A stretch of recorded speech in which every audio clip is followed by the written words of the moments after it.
If I gave a fuck what y'all think I would be doing this?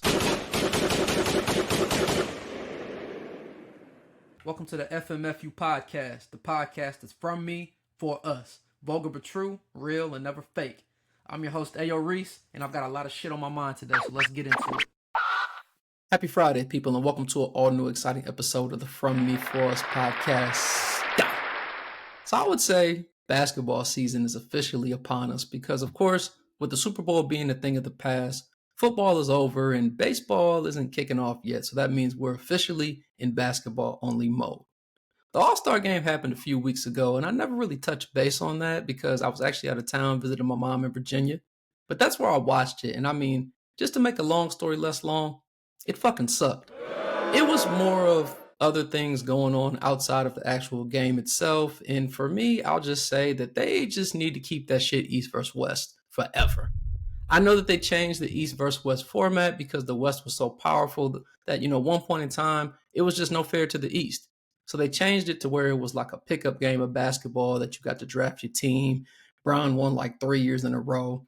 But even with that concept, I felt it was pretty cool because it did seem like in the fourth quarter, it started to get competitive. But this year, the rules and format was just totally different. And the All-Star game just seemed like it's just not as much of an event anymore. I think the horrible production in combination that, this is TNT's last year with the NBA, they just tried to do too much. Hopefully they can take it back to East versus West and keep it where it is, and we'll see how it looks in the future. But anyways, since it's officially basketball season, now it's time to see who's ramping up for where in line they're going to fall in playoff seeding because the playoffs are going to be here in about 6 weeks. But shocking enough, the goddamn Lakers, or the La Luka Lakers, as I call them, they're the goddamn 2 seed. And it's kind of wild to me that they catapulted that high. Not really the fact because of like who they got, but like a lot of the defensive stuff that was like a concern. And ironic enough, like they're like the number one ranked defense since the fucking trade. It's very shocking to me because it did seem like that, they needed a center before. And while I still feel that way, they've been doing the damn thing defensively. And honestly, I think in LeBron's 22-year career, this is probably like the very first time that he's been able to really play like a Robin type role. Hell, this might have been like the only time in his entire fucking life. Maybe it hasn't quite been that way yet because Luka hasn't really went off consistently, but I just feel like the way LeBron is playing with the effort on defense, playing more off the ball because he's still a good cutter and can dunk, it's like easy work for him now to not have the ball in his hands all the time. I think he's received like 3 or 4 of those like touchdown layup passes from Luka already. He never really had anybody who could like deliver the ball like that to him while he's sort of playing like receiver. Granted, Kevin Love used to be real good at those, but Kevin Love ain't no Luka.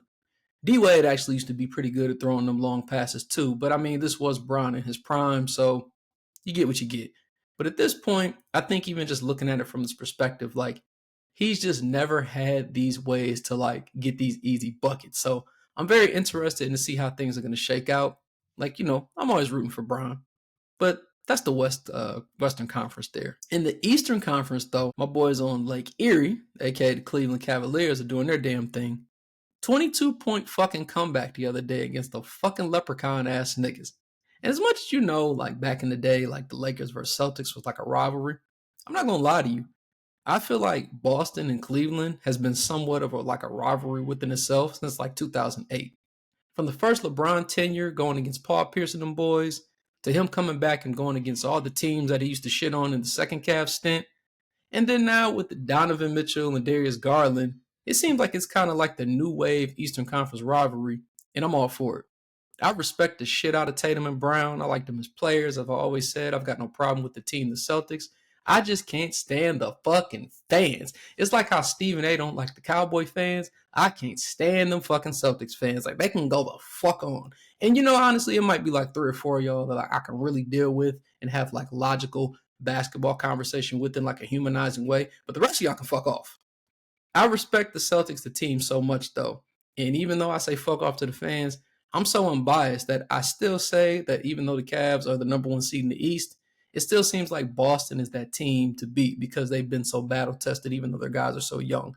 It's been like 4 conference championship appearances, 2 finals appearances, 1 finals win. I mean, that's pretty battle-tested compared to Philly, whose starting players get more on PTO, and then the other who was famous for hosting a fucking podcast.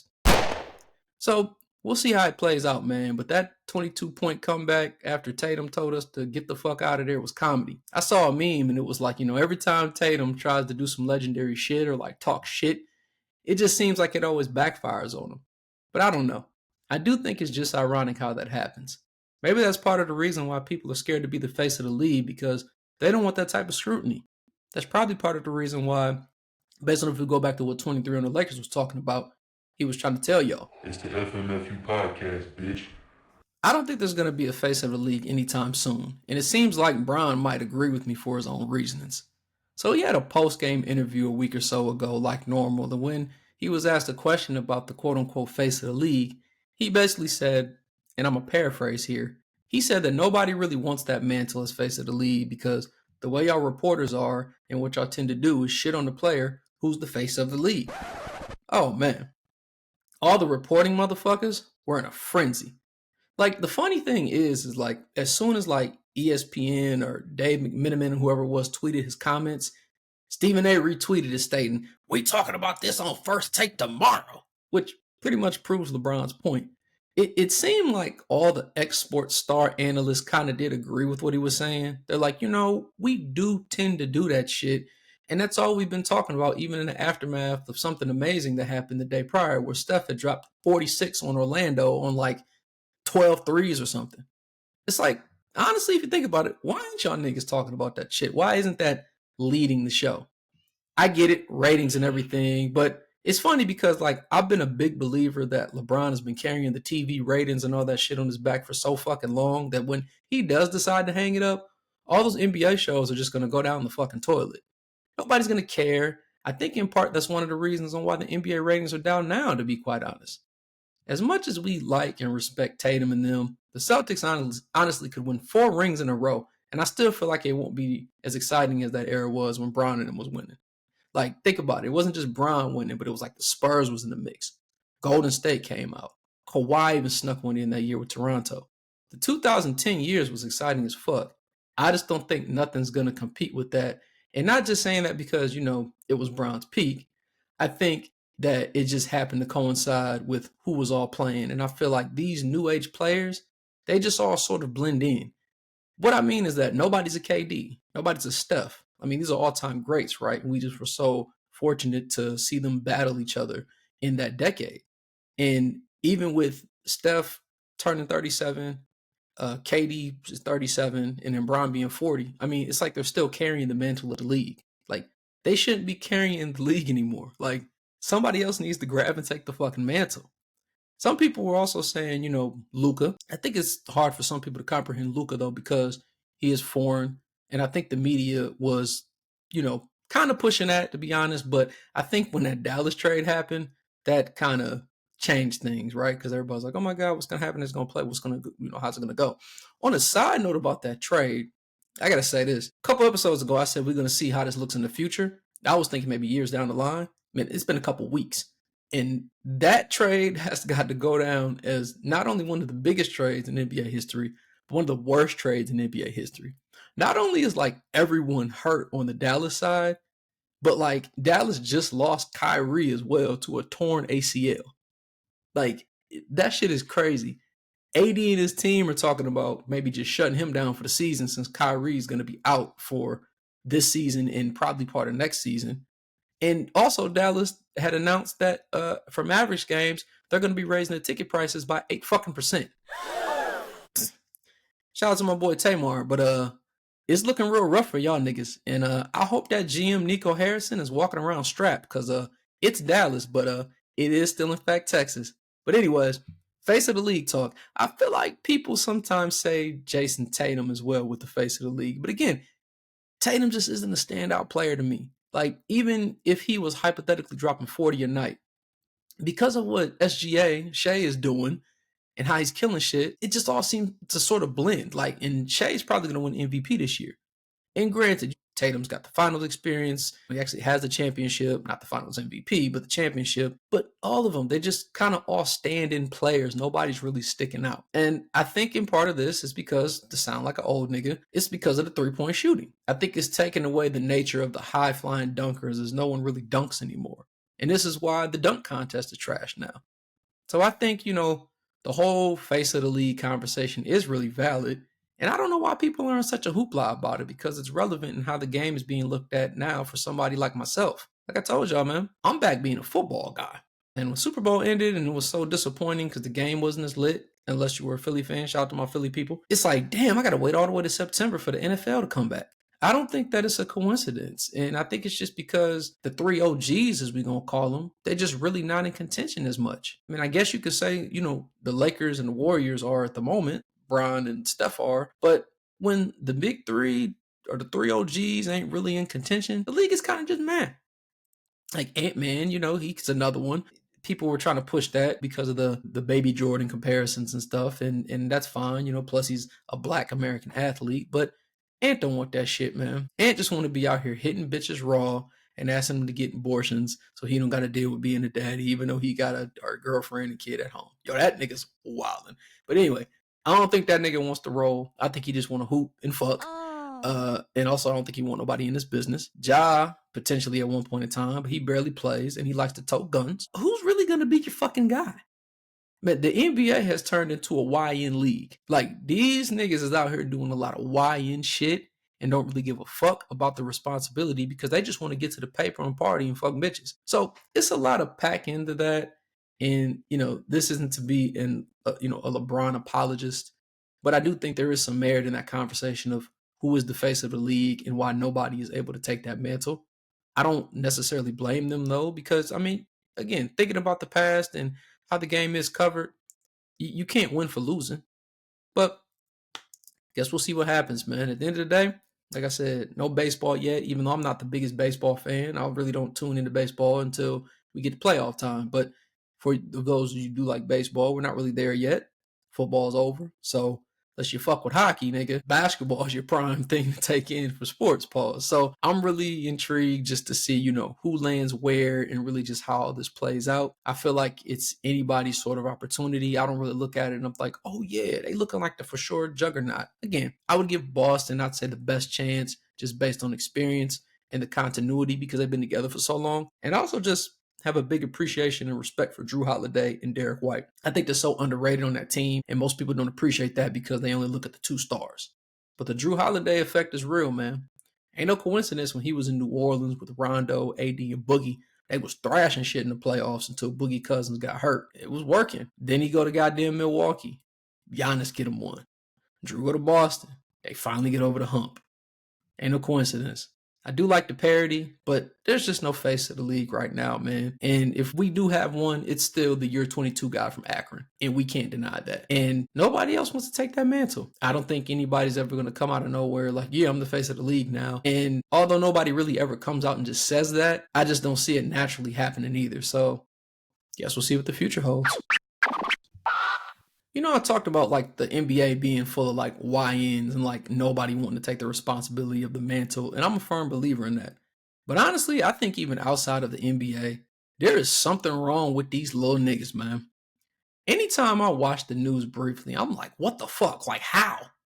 Like, I remember a time, and I'm not from Atlanta, but my grandfather been here since like the 90s. So I used to, frequent and visit a lot. And everybody know a lot about the city. But I remember back in the day when like Buckhead used to be known as this like luxurious place that everybody knows, like, oh, them Buckhead girls, or in the movie Nunu live in Buckhead. Like, that's just where the money at. And it still is, but times are just different. Like, if you were an alien, never been to Earth, and you just landed here in Atlanta, you probably think Buckhead is like the hood or some shit. And I think part of that is just because, man, these YNs be wilding. Not to say crime and shit didn't happen back in the day in and around Lennox or whatever, but it just seemed like it's always some crazy shit going on. And I think it's more so because the YNs know like, oh, this is where you go to get the Louis and the Gucci and all that.